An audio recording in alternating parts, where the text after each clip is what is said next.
Good afternoon, and thank you very much for your invitation. It's always a pleasure to be invited to speak about my favorite topic. I was sharing with Nancy Maxon at lunch about an experience I had last summer. I was teaching summer school, and it was 1 week until the end of the session, and I got a call from a guy in Florida asking if I'd like to take a cruise of the Baltic in exchange for 3 lectures on Russia. Well, of course, I thought that being from Florida, that this had to be a shady operation. But I checked him out, and it was all above board. And so my wife and I, a week later, were on board this incredible cruise liner and spent 12 days sailing the Baltic. And when I gave my first talk, it was in the Annie Get Your Gun lounge on board the ship. And my wife said that when I looked out, I had a priceless expression on my face because there must have been 600 or 700 people out there. I couldn't believe it. Of course, everyone is interested in Russia these days, and these people were, in particular, I guess, because they were headed to Leningrad. And, well, we might be, because that place is undergoing tremendous change right now, and where it's all headed, we don't really know. Last Friday, I was in my office, and my good friend and colleague, Phil Maloney, from the Russian language department, came by. Some of you may know him. And I mentioned to Phil that I'd be preparing this talk over the weekend, and did he have any suggestions as to how I should proceed? And he said, well, what I would recommend, Fred, is that before you go down Monday morning, you check out CNN. And that's pretty good advice, because it's, it's changing that fast, and we really are dependent upon the latest bits and pieces of information as they filter out for some kind of understanding of what's going on.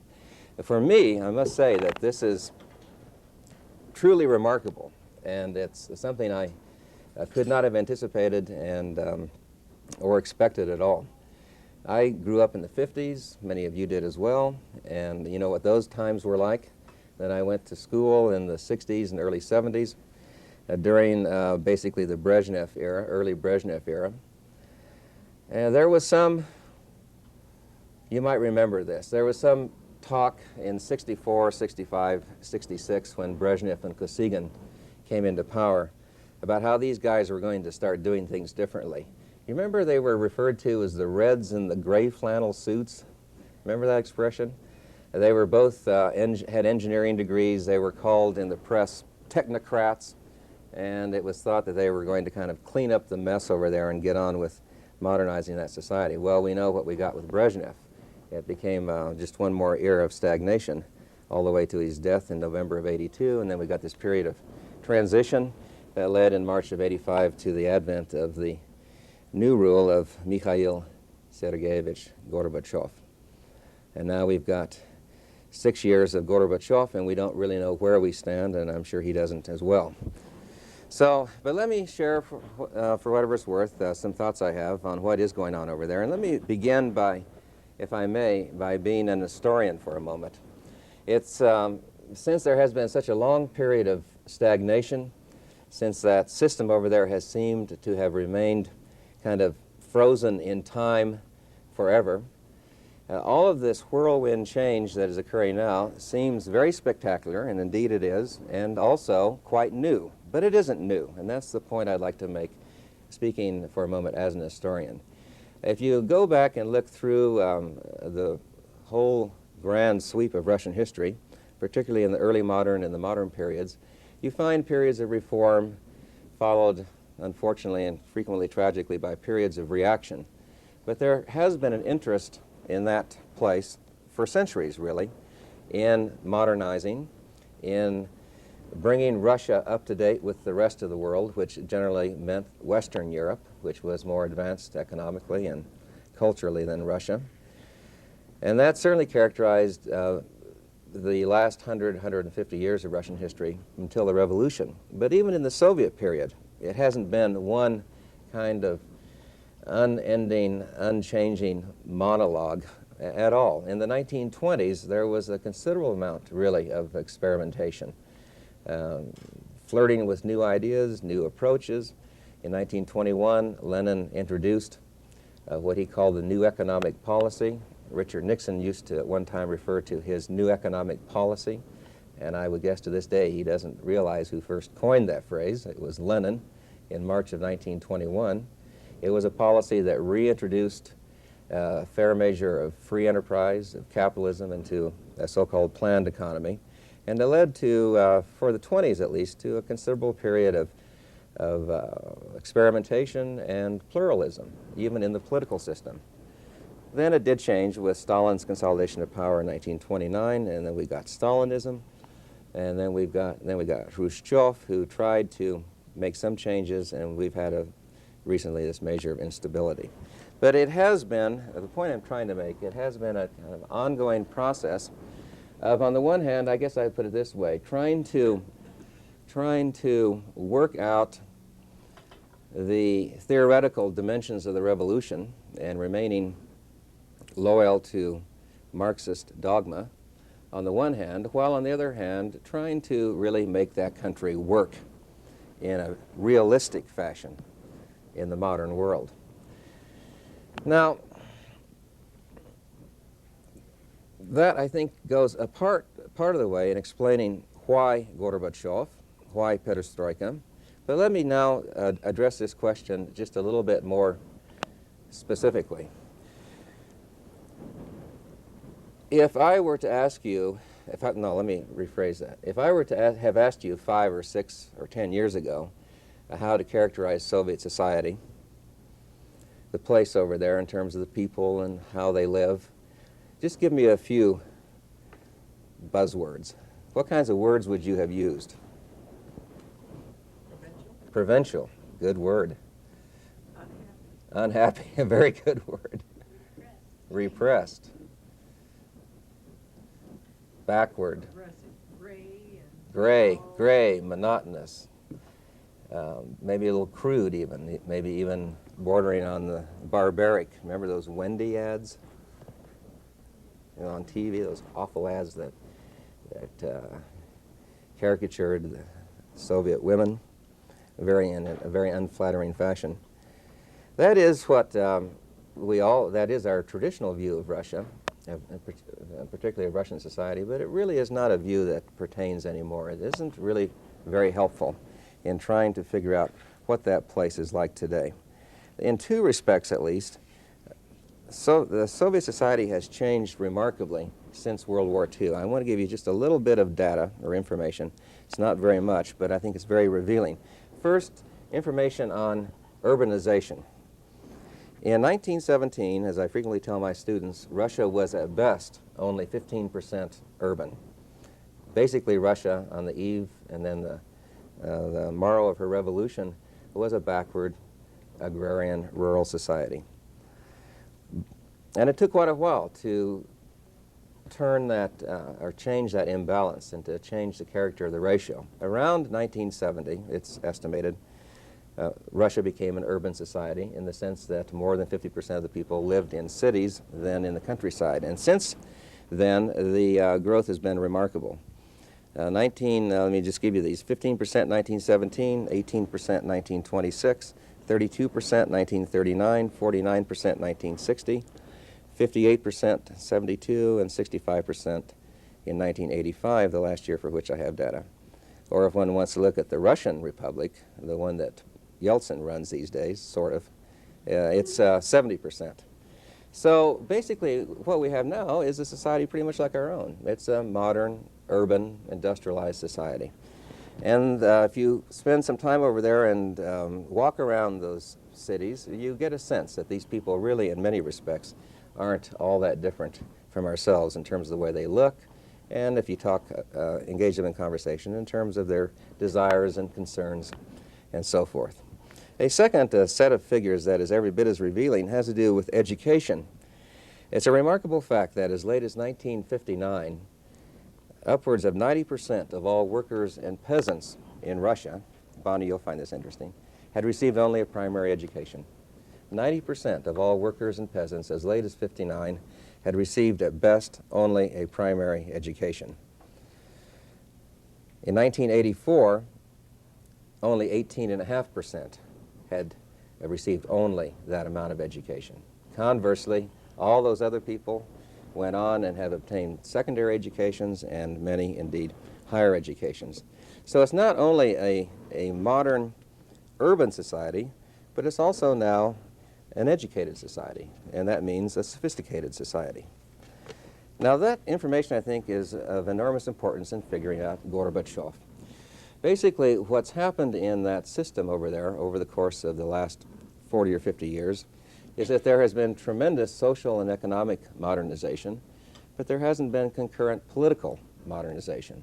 In other words, the society, the development of the society, has really by now run way far ahead of this kind of primitive autocratic political system that was established in 1917, which was basically a refinement or a modernization of the old czarist autocratic system.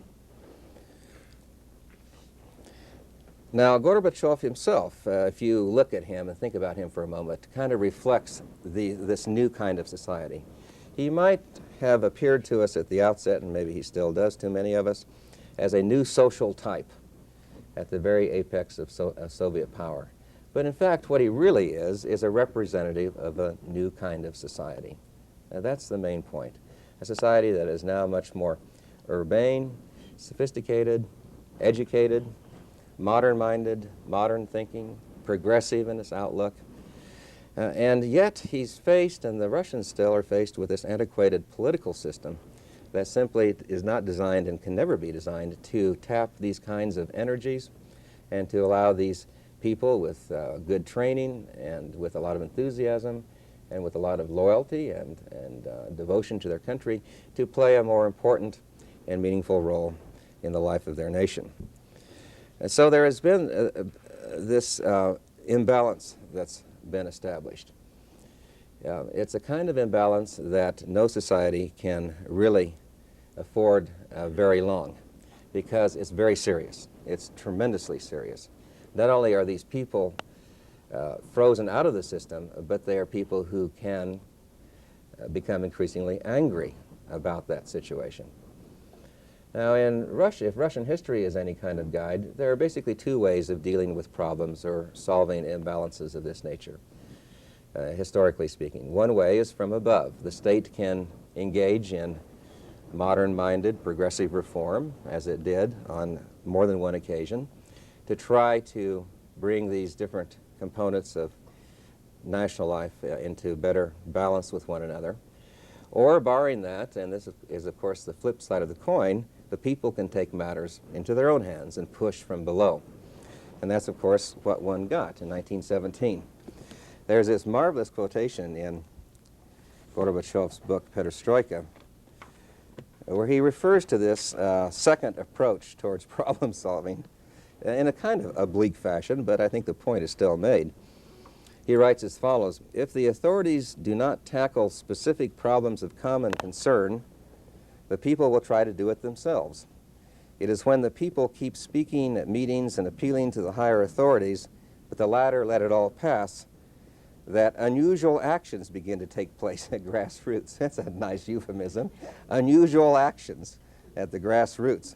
They are a direct result of shortcomings in our work.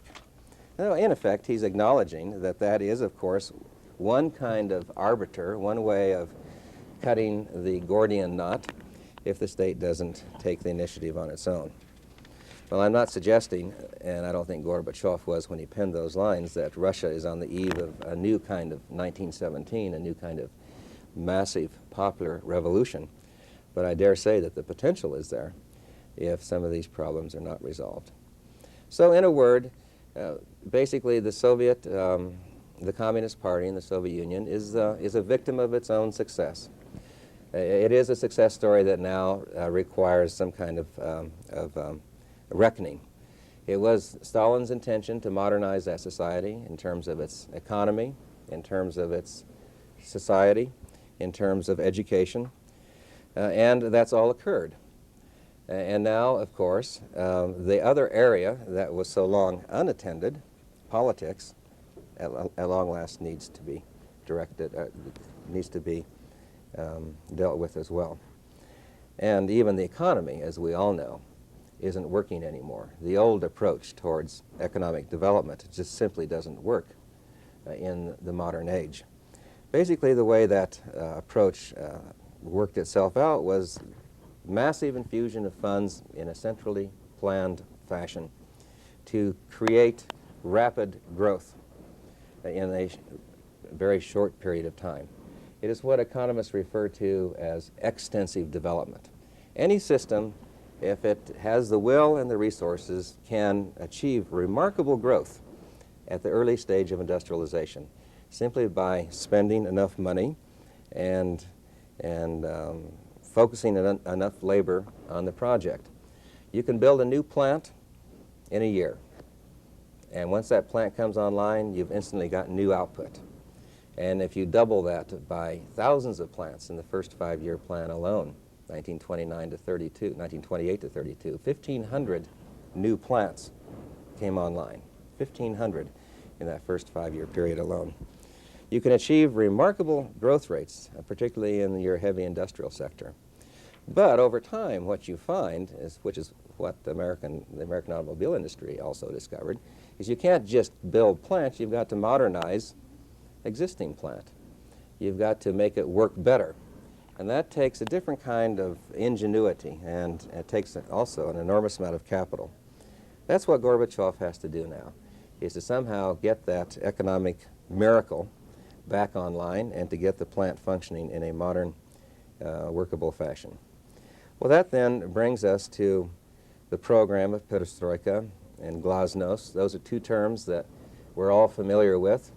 It's really interesting to me how rapidly those two Russian words, and they are Russian words, have passed into the global lexicon of languages, just like Sputnik after 1957. It's a word that we all instantly knew and used, even though it was a Russian word. And incidentally, it should be properly pronounced Sputnik and not Sputnik, as I tell my students. That it always grates on the ear that's trained in the Russian language, because the Russian language has no harsh, hard, short vowel sounds to it. It's one of the reasons why it's such a pretty language. It's so melodious, because the vowels are full and long. So it's Sputnik. At any rate, just like Sputnik, these words perestroika, which roughly is translated as restructuring, and glasnost, which has been generally defined as openness, to some extent democratization, have come into our own language and into all the major languages of the world, indicating, I think, that the rest of the world community recognizes that this isn't just some kind of little incidental sideshow going on, but this is very, very fundamental and of enormous importance. After all, the Soviet Union is and forever will remain the largest country in the world. It is a key player in global politics. Well, let me very briefly, because this gets a little bit technical at this point, share with you what perestroika and glasnost mean in a practical sense. What is the reform program? And then I'd like to come back and review this same kind of shopping list from the perspective of how well it's working, and that will then give me an opportunity to talk a little bit about the problems that are facing Gorbachev today and what his own prospects might be for the future. Most of perestroika deals with the economy. I mean, the economy is what's in the is in a major mess, and there are four aspects to economic reform or restructuring.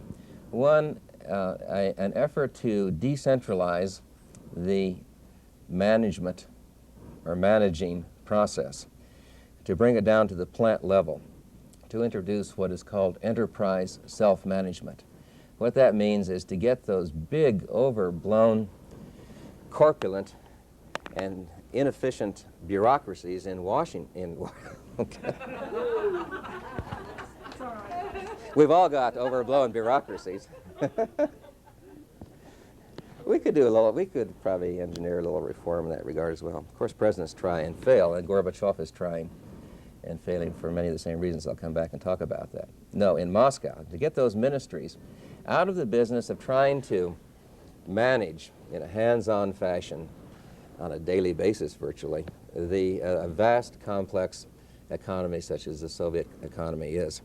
You can't really, in the modern age, micromanage a sophisticated, multifaceted national economy. It just doesn't work. There are too many components. There are too many variables. I don't care how sophisticated the computers are. They can't keep track of all of that information. And what you need, and of course this is where the Japanese are so good, and we're not bad either. What you need is to allow most of the major decisions to take place at the enterprise or plant level, to give the manager full reign of action and freedom of operation so that he can make the decisions that really make sense in terms of his plant, in terms of its productive capability, in terms of the degree to which he can obtain resources, and so on and so forth. So that's one effort, to decentralize the economic system in that fashion, and to then turn the ministries over to what they really should have been doing all along, more kind of far-ranging planning bodies that deal with long-term economic issues. Secondly, enterprise self-financing. This is kind of interesting. Nothing comes free in life, not even in Russia. And so the flip side of the coin of enterprise self-management is enterprise self-financing. That means these plants are going to have to make it on their own. They're no longer going to be able to depend upon Moscow to bail them out when they, through inefficient operations or whatever, don't produce the sufficient amount of product that they are designed to produce, and thus, therefore, don't make the kind of profit that is targeted or earmarked for them. There are going to be special banks set up. This has not gotten very far yet, quite honestly, that will loan money to plants, which they will have to be repaid at interest, just like the way you borrow money in this country. And it's interesting as well that those banks as well must be self-financing. That is, they must also realize a profit, or at least not go into the red. So S&Ls, watch out if there are any over there. That's the second dimension and the flip side of the coin of this business of getting the plants in a more productive mode. Third, and of course there's a lot of talk about this right now because it's happening right now, price reform. That is to allow, or initially right now to force, prices that consumers pay for products to rise to at least a level commensurate with how much it costs to produce the goods. In point of fact, so many items in that economy, thousands of items, have been subsidized for ever so long by the state. And now it's gotten to a point where it literally costs more to produce items than can be obtained through their sale in the marketplace. Well, price reform is always a very, very touchy, delicate issue because it hits the pocketbook and makes people angry. That's something that they can really and readily feel, and they can suffer rather enormously if it isn't managed properly. Also, in the communist world, it has a political ramification. It was, after all, the effort of the Polish government in the pre-Solidarity days to raise the price of meat that led to the outbreak of worker strikes, that then led to the formation of Solidarity, that then, of course, led to everything else that's happened, culminating in the Great Revolution of 1989. So this is a touchy problem. It's delicate. It has this political dimension or ramification to it, but it's absolutely essential. The Soviet consumers simply have to bite this kind of bullet because they are not paying, quite honestly, to be very blunt about it, a fair share in terms of the cost of production. Now, one could argue that maybe the cost of production could go down, and they might, actually, if the productive process becomes more efficient. I mean, I think that probably is a possible scenario. Also, wages will rise to compensate for this loss of buying power. But it's something that has to happen, and and it never is easy, and it's never welcomed or enthusiastically embraced by those who have to pull the rubles out of their pocket. But the transition is necessary to get to a better kind of pricing system. Finally, the fourth dimension of perestroika is one that's been of primary or main fascination in the West because it tells us, I guess, that we are better in this regard than the Soviets, and that's privatization of the market.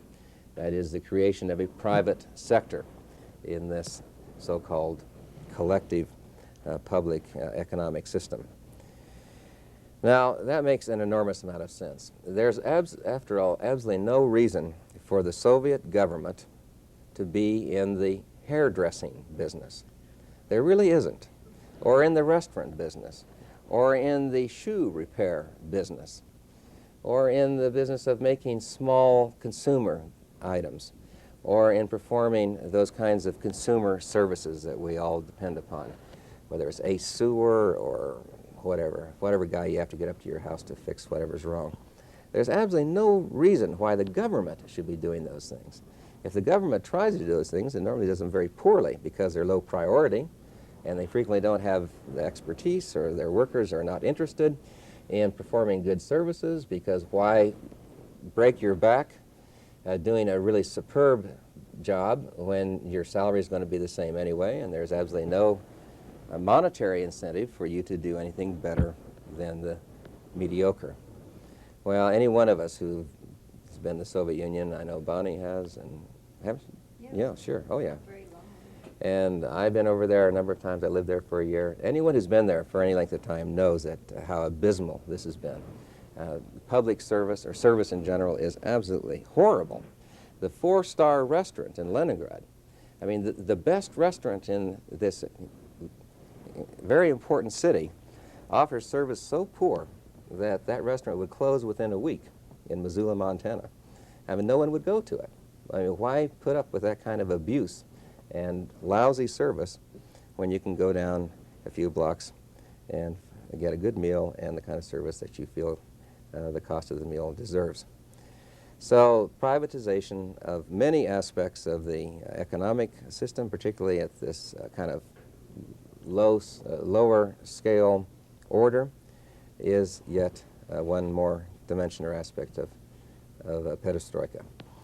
Now, that's in the economy. In politics, there's, of course, been a lot of interesting things going on, and some things that those of us who have devoted our lives, spent our lives teaching about and writing about, never expected to happen. And that was the development, in fact, the active encouragement on the part of Gorbachev of a pluralistic political system. I mean, it's an absolutely remarkable fact.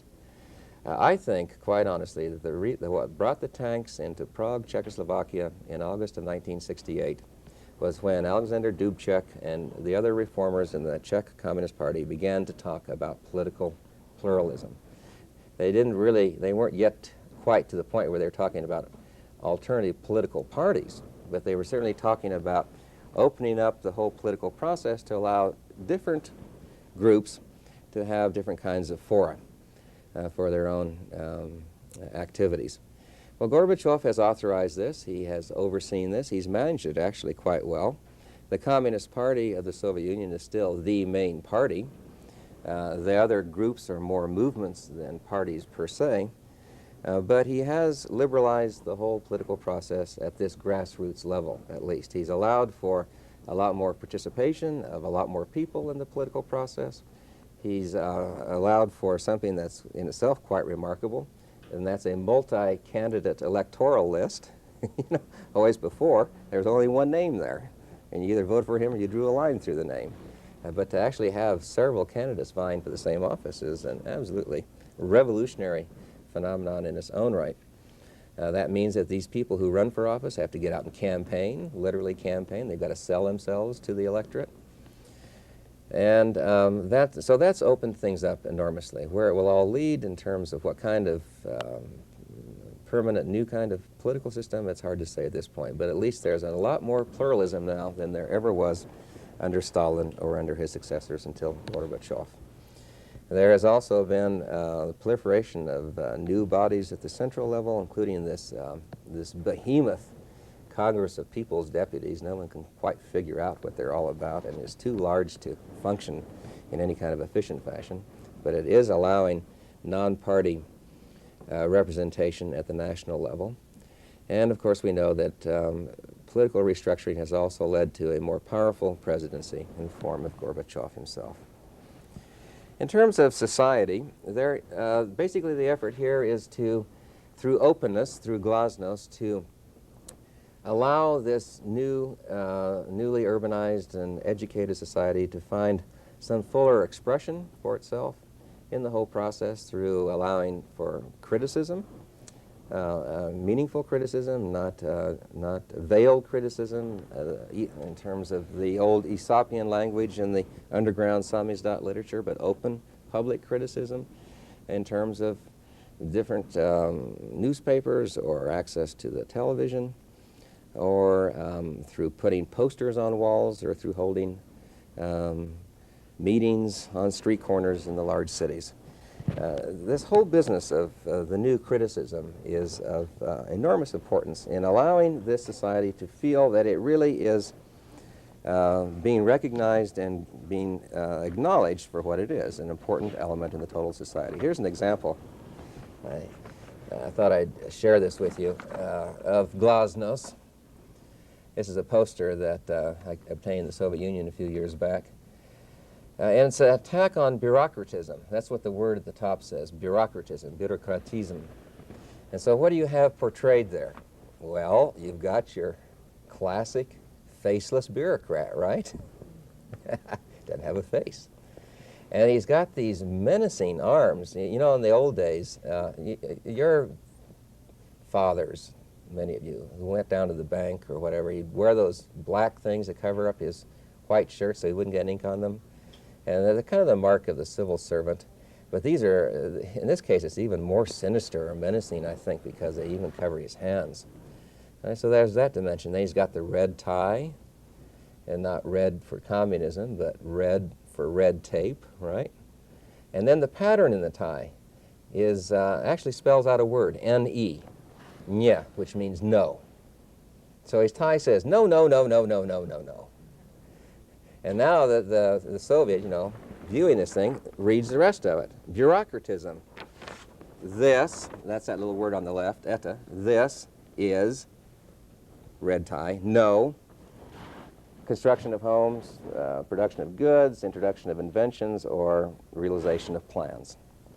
Okay, so it's a whole attack on the bureaucracy, on those central bureaucrats in Moscow, not in Washington. Is that mud? Where? Oh. Oh, he's in a huge, awful, horrible, swampy slough, isn't he? Yeah, you're right. I hadn't thought about that part of it. I think he's getting his hands dirty. Now, you know, there's, however, there's always a limit, isn't there, to what is considered permissible criticism. And Gorbachev recently has tried to crack down a little bit in terms of demonstrations. He's tried to, well, last summer when I was in Leningrad, you know, they were selling those Gorbachev dolls, you know, the stacking dolls. I'm sure you've all seen them, the Matryoshka. What these guys over there are doing now, they're buying the blanks and they're painting Gorbachev. Inside Gorbachev is Stalin, or excuse me, Brezhnev, and inside Brezhnev is Khrushchev, inside Khrushchev is Stalin, inside Stalin's a little tiny Lenin, little pipsqueak Lenin. And they're selling these things for a fair amount of money on the street. I know you have to leave. Go ahead and sneak out. Gorbachev cracked down on that this fall. I mean, he really considered that demeaning. And, you know, that's an example of sort of where the line is drawn. But where do you draw the line? That's always very, very difficult to know, particularly at the time. After the fact, you can look back and say, well, it should have been drawn here and not there. But at the time, of course, in this fluid situation, it's enormously difficult to know. But at any rate, the new openness, the new criticism is of enormous importance. Also, certain professions have become suddenly enlivened in a way that wouldn't have been imaginable 5 years ago. Journalism is just remarkable. Now, in terms of how much information is actually conveyed in the official press, student friends of mine at Leningrad State University used to joke about the two leading newspapers, Pravda and Izvestia. Pravda is the party newspaper, and it means truth. And Izvestia is the government newspaper. It means news. And they'd always say, well, and of course this is all in Russian. There's a nice play on words. They say, well, there's no truth in the news and no news in the truth, you know. And it just basically isn't worth a damn. But now there's a lot of news in the truth and a lot of truth in the news. That's remarkable. Throngs, I saw this last summer, gather around the newspapers that are posted on the walls as they have been for decades, reading them avidly because of the information they contain. Journalism has opened up, as has television, including investigative reporting of really remarkable sorts. The arts have flourished suddenly. Artists, of course, are normally the first to suffer during periods of repression, but their spirit, I would submit, never completely dies. And as soon as they are given an opportunity to once again express themselves in a free and open and in a way and in terms of their own personal or private vision, the art once again flourishes. Soviet art in the 1920s was absolutely brilliant, as was Soviet culture in general, whether dance or music or drama, literature, poetry. The Russian artists of that period were at the very forward cutting edge of the European avant-garde, as they had been quite for some time from the late 19th century. That's what Stalin destroyed in the 1930s, and it was a terrible price, not only that the Russians had to pay, but that we all had to pay, seems to me, because art really belongs to no people. It should not know national boundaries, and we all have thus have been the losers. Now all of a sudden it's flourishing again, and it's remarkable to see how varied it is. Last summer in Leningrad again, there's a park in the middle of the city. It's called Catherine Park. It's down on the main boulevard, Nevsky Prospect, which is like the Broadway of Leningrad. And this park was an open art market last summer. All kinds of paintings on display, being sold for money. Oh, some bad art, actually some really bad art. And some art that was kind of pretentious or pretty. Some art that was trying to shock without really being good art. Paintings of Nicholas II, for example, Christ on the cross, and that kind of stuff. Some of those people, I suppose, really do believe in that particular imagery. But some really remarkable abstract art and daring art, certainly in terms of what we've gotten for ever so long. You know, girl marries tractor and, you know, has great love life in the fields, that kind of what's called socialist realism. So that's very hopeful and a remarkable testimony, really, to the revolution that's occurring over there in this regard. History, my field, is opening up. You know that for about 3-4 years now, the Soviet high school kids haven't had textbooks because they all have to be rewritten because they're all wrong. Historians know they're wrong. And so, and now they're having this big debate as to how to rewrite their own national history. There has been a lot of new research done on the Stalin period, on the purges. There has been some new research and remarkable research on World War II and the number of casualties. The traditional figure that is cited in the literature is 20.5 million Soviet casualties in World War II, civilian and military. Well, the calculation now is up around 25, maybe 26 million, as more accurate counting is underway. And so this is one profession that has certainly felt the winds of change as well.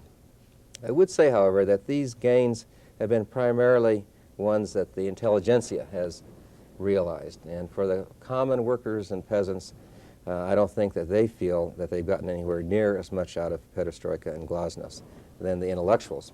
But one of Gorbachev's primary tasks, unquestionably, was to build a bridge back to the intelligentsia. Those are people you can't afford to ignore and turn your back on forever, because they're the ones with the expertise and the talent and the knowledge and the energy that any modern society needs and needs to tap. Well, foreign affairs I'll leave for the moment because that takes me off for another 10 minutes worth of digression. It's an interesting world out there now, and it's a certain measure of fluidity. And the Soviets are, I think, trying to develop new postures in reference to how they have traditionally related to societies not only around themselves but around the globe. Just next week, as you may have noticed in the Missoula this morning, Gorbachev will be in Japan on a state visit, the first Russian ruler to visit Japan since Nicholas II, before he became Tsar in 1891.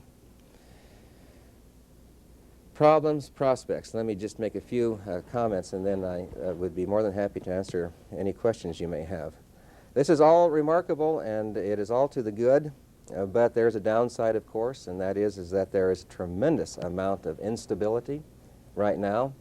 Whenever a society goes through a period of transition, such as this clearly is, it's a very troubling time, it's a very unsettling time, because the future is uncharted, it's unknown, and therefore it's very, very frightening.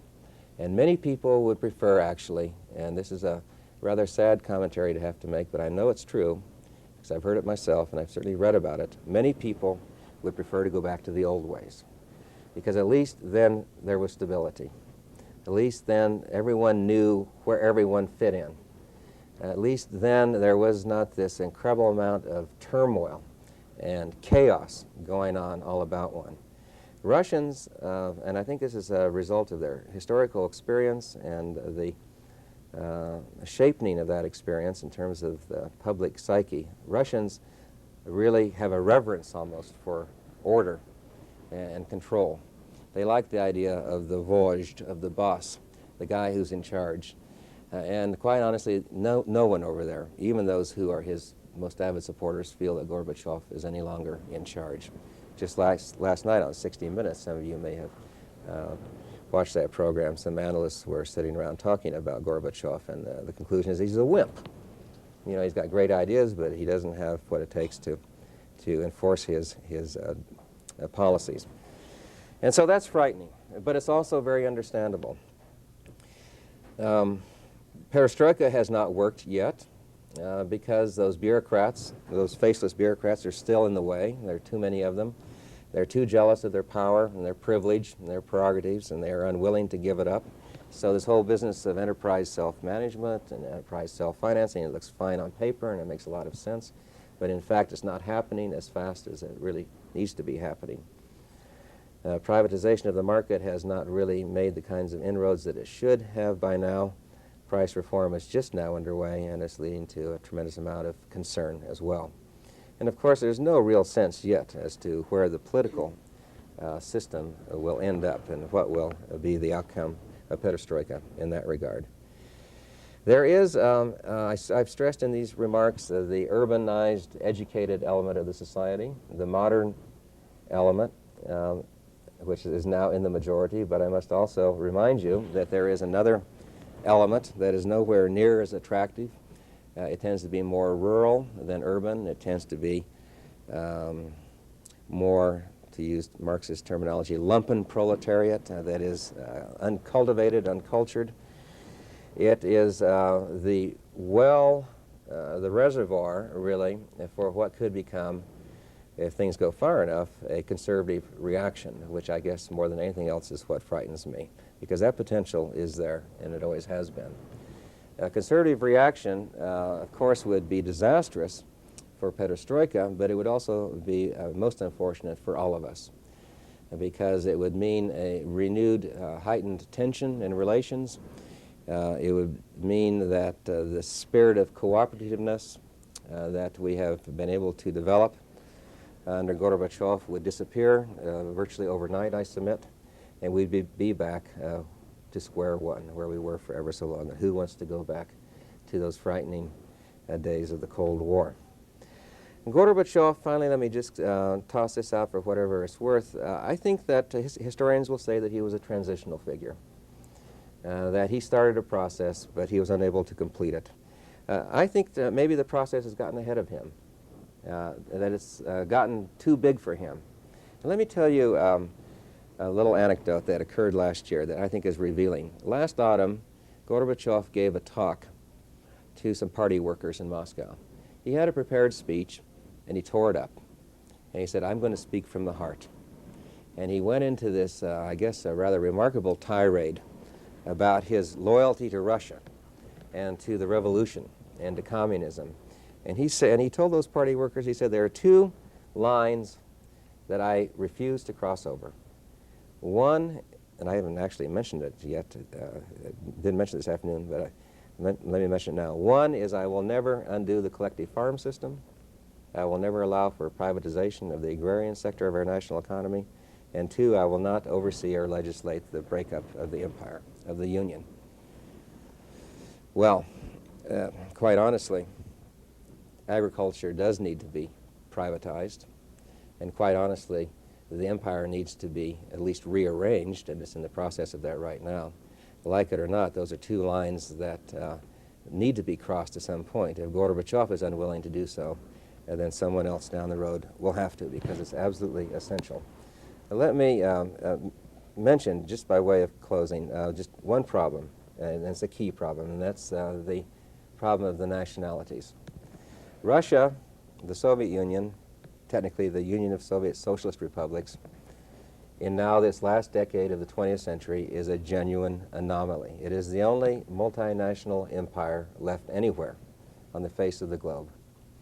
That country today comprises around 110 different distinct peoples speaking about 90 different distinct languages. It is a heterogeneous, multi-ethnic, multilingual empire, and it's the only one that's left. All the others, the British, the French, the Austrian, all of the others were destroyed in our own century, normally by war. Nationalism is I think, one of the strongest, most virulent forces in modern world history. And there's no reason that I can think of why nationalism should not beset this Soviet empire as much as it did all the others in the past. Something has to happen there. Whether it's an outright breakup, I don't know, but certainly at least a restructuring along federal lines needs to happen. I think the Baltic provinces are probably gone anyway, and well, they should be gone. They never belonged in Russia to begin with. And maybe some of the others will leave as well. But some kind of restructuring in that regard has to take place. I would simply conclude by asserting, and I'll make an assertion now, that whether or not Gorbachev is the man who will oversee it, perestroika will continue to work itself out because it has to. It's inevitable that it occur, because that's the only way that that society, and it's a great society at that, can hope to play any kind of meaningful role in global politics. It needs to get its own house in order, and the way to do it, quite honestly, is the Gorbachev program. Okay, thanks for your attention, and I'll be happy to answer any questions you have. Can you say something briefly about Yeltsin? I was waiting for that. You notice I only referred to him obliquely, Yeah. and the reason why is because I haven't figured him out yet. He's a very interesting kind of maverick person.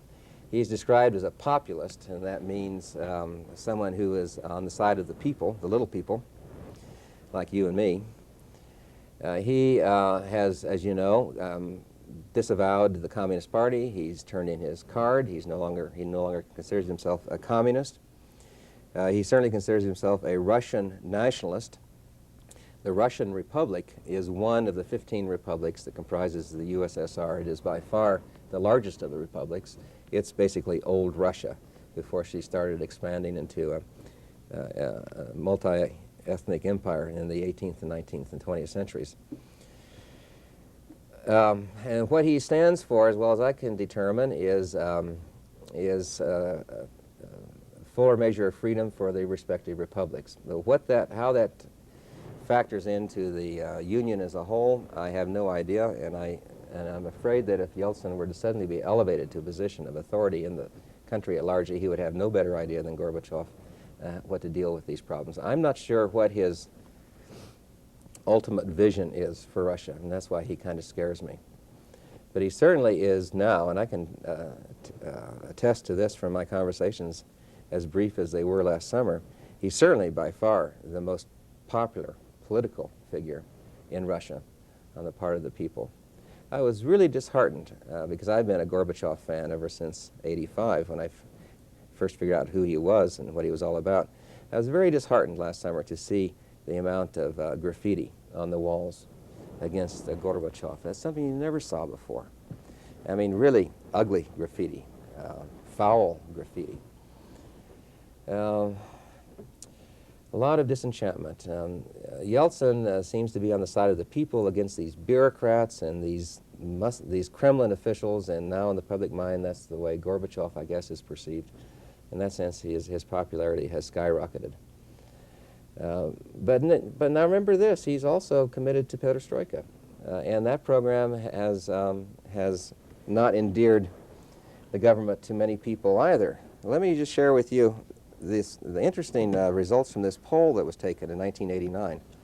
And by the way, this is new too. To have polls taken over there is remarkable. The question was, what do you think the consequences of perestroika will be? Will they lead to significant improvement? 12% answered that. Will result in only insignificant change? 35% responded in that fashion. Life will not change at all, 16%. Life is likely to get worse, 18.5%. No opinion, 18.5%. I mean, there's not enthusiastic endorsement over there right now for perestroika, as Gorbachev has engineered it, and Yeltsin hasn't come up with a better plan. That's a kind of roundabout way of saying I don't really know. But then, you know, what they say about people who predict things, they say that either they don't know what they're talking about or they don't know that they don't know what they're talking about. Question. I would say that there is, not as we experience it, not as we know it in this country, not at all. One of the things that the Soviets fear most about the West is precisely these kinds of social issues and social problems. They don't feel that over here we have a safety net. And it is one of the things that they most indict us for, is that we don't take care of our more unfortunate ones. They view the West as chaotic and each man for himself and to hell with the society. For better or for worse, and for whatever it is worth, the revolution over there has created a social system that has tended to be much more supportive, and the net has a much finer mesh or weave to it, so fewer people fall through it. Now, right now, of course, there is tremendous change underway. People are losing their jobs, and that is new. Factories are closing down. Unemployment is, which of course was always only something that happened in the capitalist West, is now besetting that economy. Although the government is not turning these people out on the street, but finding other work for them. Might be in Siberia, not in Leningrad, but they intend to find work for those people. Homelessness, well, it might sound a little peculiar for me to say this because everyone knows that there's a tremendous housing shortage in Russia, but people don't live on the streets. What they do is they live in too crowded an environment. Families join together. Newlyweds live with the in-laws, and it makes for very unhappy, strained relations frequently. The waiting lists for new apartments are long, years in waiting. And so there is a very, very serious housing problem. But you don't see people on the streets, as you do even on occasion here in Missoula. Now, if the economic situation deteriorates far enough, then I can imagine a scenario developing, as has happened in the past, of people beginning to wander in search of food. That happened in the 1920s, a terrible famine, and it happened, of course, at the end of the war. But the Soviet Union is nowhere near that crisis point yet. So I guess I would say no to your question, but I would qualify that response by saying that there is perhaps some potential. Look, this is the way that system works. This is the public view, and it sure is true. The stores don't have much of anything in them. But everyone's got connections. That's the way you survive over there. It's the way you survive for decades. And so there are people who know other people who know other people, and there's this incredibly intricate, complex network of relationships that serve as a kind of self-defense mechanism. It can be people who have access to food, I mean, people who are in the distribution business, or it might be people in the countryside who actually raise food. There always will be some fresh produce, at least, because the peasants bring their goods into market and sell them. So food is always available. But in the stores, in the public stores, in the state-owned stores, I have to agree with you. It is absolutely incredible. Last summer, I'll tell you a real quick story. I was in this tour bus, and I was sitting up front, so I could kind of listen to the driver and our in-tourist guide converse. And so we're going down through the outskirts of Leningrad, And all of a sudden, this bus driver crams on his brakes and starts jabbering to this into the east guide about, hey, look over there, look over there. And so I looked over there too, and here was a lone guy on the sidewalk with a little mound of potatoes. And then they say, look, that guy's got potatoes. And then they looked at him a little bit more carefully and they said, oh, they're pretty scrawny, they're pretty tiny. But the fact that this guy actually break down and, and comment on this has to tell me that the distribution system has virtually ground to a halt. Now that's the problem. The problem is not raising food, the problem is distributing food. That is where the main bottleneck occurs. It's a remarkable fact how much food is wasted and spoiled without ever reaching market. The system just is not, well, it just needs to be modernized, and it's such a vast country. Well, thank you. Yeah. Very interesting. Well, you're